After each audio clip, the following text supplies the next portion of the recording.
Добрий день, Західа. Ми до вас гості.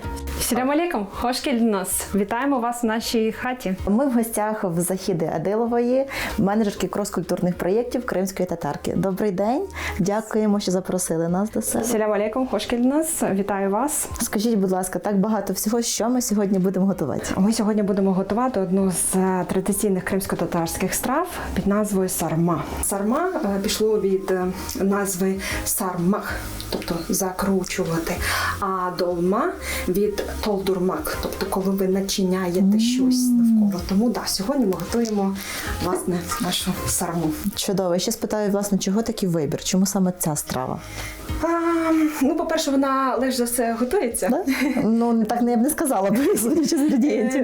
Насправді, ви знаєте, коли вже починаєш, коли ти постійно все щось готуєш з кримсько-татарських страв, як на мене, це найскоріше, ніж працювати з тістом. Власне, думаю, давайте назвемо кримсько-татарською інгредієнти, які є в нас на столі для цієї страви.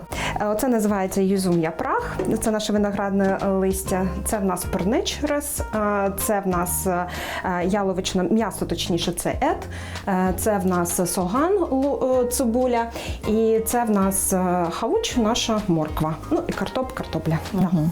Чудово. Власне, з чого почати треба? У мене вже готова яловичина, я її перемолола. Дуже часто робимо вручну, але якщо є блендер, то можна блендером. Так смачніше, мабуть, так, коли вручну? Да, воно якось так приємніше, воно нагадує, знаєте, таку давнину і автентичність, коли двома ножами береш і так швиденько нарізаєш. Я беру шматок м'яса, я просто покажу принцип, як це робиться. Тобто берете і вперед.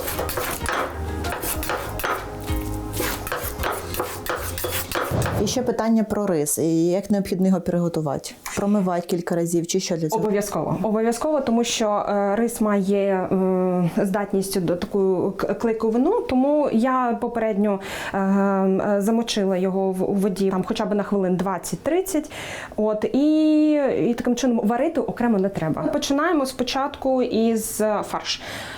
Фарш нам треба підготувати, щоб він вже був готовий, і нам легше із ним буде працювати. Він буде насичений, і спеції в нас обов'язково буде зира.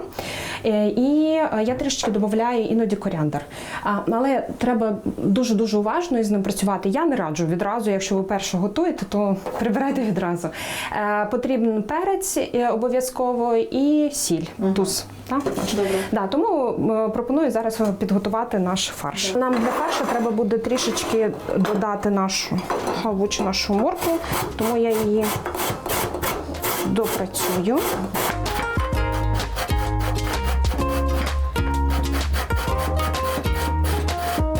До речі, коли ви готуєте моркву, будь ласка, не піднімайте і не натирайте. Тобто кожного разу проведіть її по-новому. Беремо зручну миску. М'ясо тут 700 грам. На 700 грам м'яса ми додаємо рівно половину від м'яса по кількості цибулі, яка в нас є дуже добре перемелена. А це перемелено чи нарізано так дрібнесенько? Можна так само різати вручну. Оскільки в мене часу небагато було, то я його підготувала блендером. Але не робіть із нього, будь ласка, пюре. Не робіть. Ні. Воно має бути таким розсипчастим і гарним. Шматочки такі маленькі, абсолютно просто гарні цибульки. шматочки. Так. І в нас виходить тут 350 грам цибулі. Я завжди моркву додаю на, так, ви знаєте, приблизно. Нам потрібно для томатної пасти десь 2 чайні ложечки. Додаю. Тепер спеції. Це в нас перчик. Тому ми перчик обов'язково додаємо, наприклад, десь одну маленьку кавову ложечку. Далі в нас йде зра. Зра – це обов'язково. Я не можу без зри. Хтось це її не любить на смак, але я вважаю, що воно постійно розкриває смак дуже витончено і передає такий мініатюрний, такий тоненький аромат Сходу, і мені нагадує Крим. Тому ми завжди додаємо. Сіль додаємо, Десь 2 ложки, так? десь 2 ложечки. Тепер наш рис вдвічі менше, ніж цибулі. Оскільки в нас яловичина не жирна, але хочеться, щоб був приємний смак, я обов'язково додаю сюди вершкове масло. Ще треба сюди додати трішечки олії. Додаємо 2 столові ложки. І тоді фарш не буде таким, знаєте, Сухим. він не буде сухим, і нам не треба водичку додавати.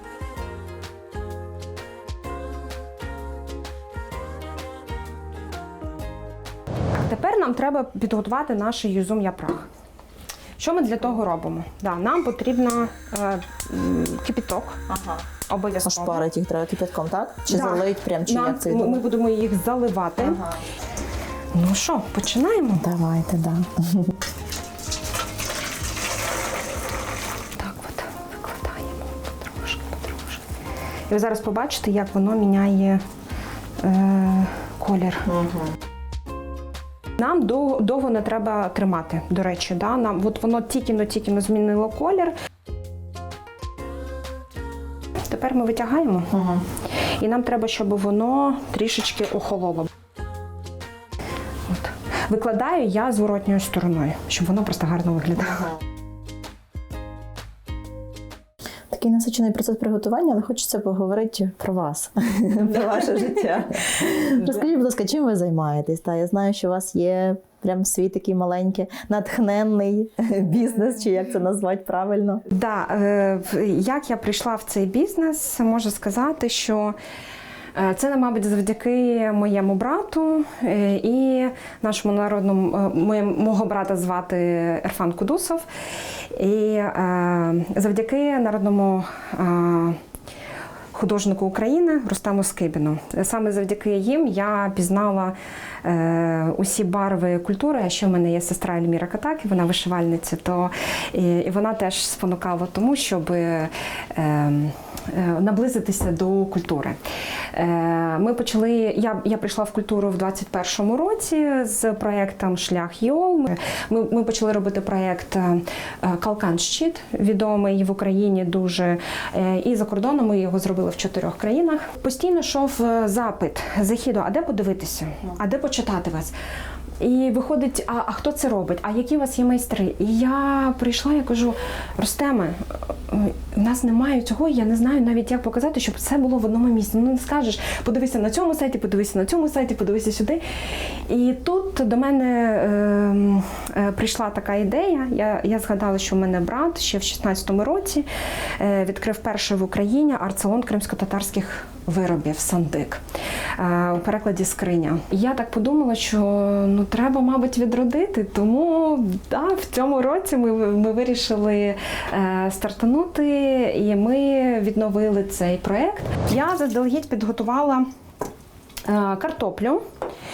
Для чого мені картопля? Тому що я люблю не завжди зливати сік після сарми, тому я додаю туди ще картоплю, щоб можна було, знаєте, варіантом як супу з'їсти.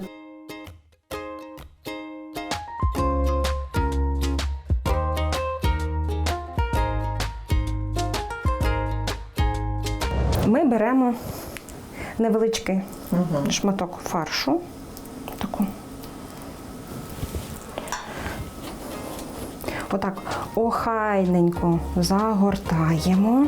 Знаєте, отак з любов'ю.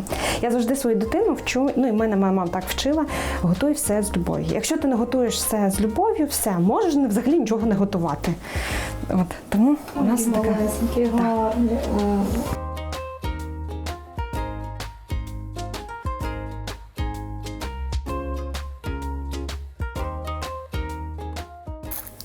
Ще хочу поговорити, власне, про Крим. Ви в 2014 році були вимушені виїхати з півострова, так? Про ваші спогади з Криму. Що найяскравіше? Що найтрепетніше, можливо? Крим у мене асоціюється з людьми. Мені дуже не вистачає наших, знаєте, таких посиденьок, весіль, застіль, коли ми збираємося просто покавувати. Я ж до 2014 року викладала в Національній Кольчугінській школі номер 2 англійську мову. То я трішечки сумую за своїми дітками. Вони вже не діти, вони вже дорослі, вже є, хто одружився, заміж вийшов. І, до речі, вони мене познаходили. Будемо заливати Водою, так? водою, так. Обов'язково солимо. Я зроблю зараз такий сильненький концентрат. Ну і заливаємо.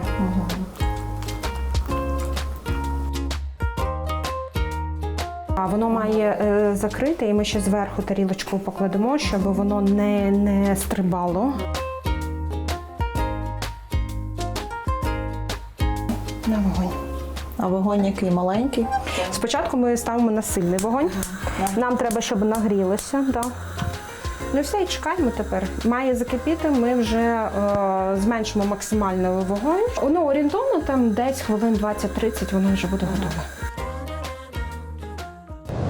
Сама готова, тому вирунос, як у нас кажуть, смакуйте на здоров'я. Ми його дуже часто, я люблю в нашій родині доповнювати його домашнім катиком. Катик – це домашній йогурт. Хтось любить відразу прокласти, я люблю її обмакувати більше. Що, спробуємо, так хочеться спробувати. Ой, аромат цей кислинки, листочків.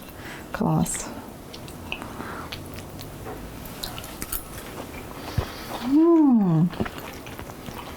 Клас. Але листочки, мабуть, такі трошки жорсткуваті мають бути, так? Це вони вже мають така консистенція, така просто. Це консистенція самих листочків. Я просто вперше пробую, я ніколи раніше не куштувала. Вони якраз таки тут дуже м'ягенькі. Це дуже смачно. Дякуємо вам. А